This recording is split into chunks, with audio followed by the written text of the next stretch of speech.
Hello teacher and classmates, my name is Chamorro Cruz. Today I'm going to talk about the simple past, present perfect and present perfect continuous. Okay, let's start. First, when do you use?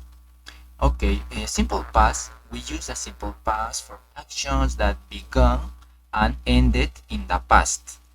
Okay, here it's relevant when the action occurred. However, in present perfect simple, in general, use the present perfect to connect the past and the present. We use in actions in the past, but that have importance in the present, and to describe what has been complete. Okay, finally, present perfect continuous. It's used for actions that have started in the past but continue in the present, and also to describe the time something has been happening. Okay, we continue with the structure of the simple past. To form the simple past with irregular verbs, we use the infinitive and at ending, ed. But for irregular verbs, this change. For the affirmative form, we use subject plus infinitive verb plus complement. For the negative form, for the verb to be, we use was or were. The structure is subject plus verb to be in past was or were plus not plus complement.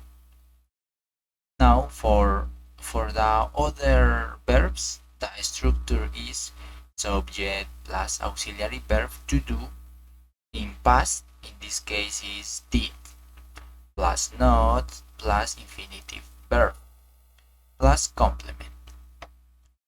Finally, for the interrogative form, the order of the structure change. First, we use the verb to be in past tense, was or were. The structure is verb to be in past, was or were, plus subject plus complement. This form is used for yes/no questions. For the other verbs, we use first auxiliary verb to do in past, in this case did, plus subject plus verb in infinitive plus the complement. Okay, the structure of the present perfect simple. Now, to form the present perfect simple, we use the auxiliary verb have or has in the present and the verb in the past participle. The structure for the affirmative form is first the subject plus auxiliary verb have or has. This auxiliary verb depends on the subject. For example, when it's he or she or it, we use has, and when it's I, you, we, they, we use have. And this rule is repeated for the other forms.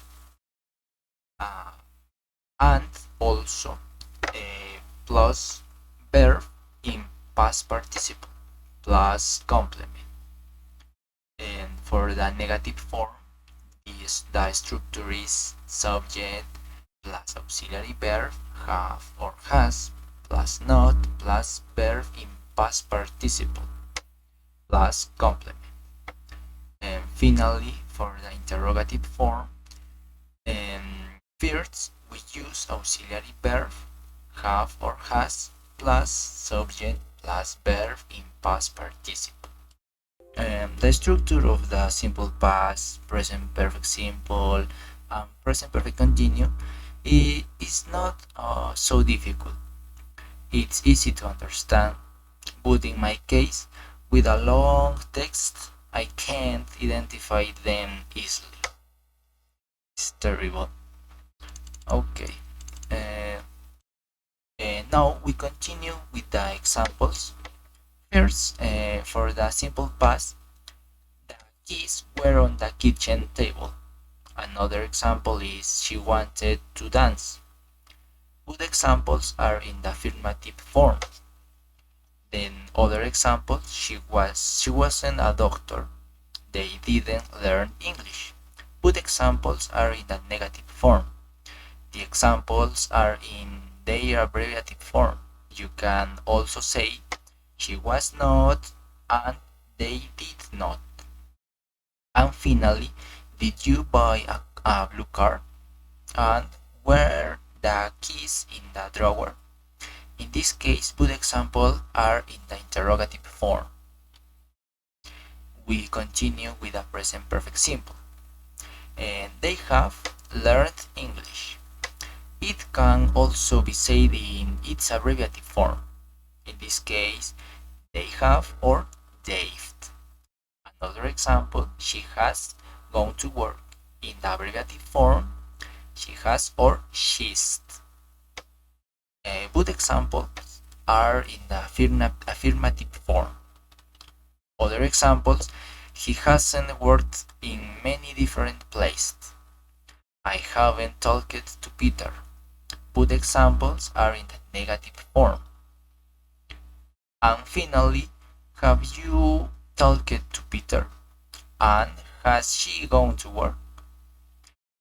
In this case, the examples are in the interrogative form. And finally, examples of present perfect continuous. We start with John has been working at the bank since 2003. We've been planning our vacation for over a month. Good examples are in the affirmative form, and there is a big difference with the present perfect because here the auxiliary being is added and the verb is in gerund with ing. Other examples, he hasn't been studying enough, so he may fail the exam. Hasn't been studying English for very long.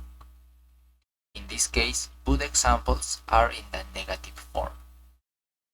And finally, have they been talking for a long time? And have you been waiting long? Good examples are in the interrogative form. We always use the auxiliary being with a verb in gerund with ing. Thanks for your attention. See you later.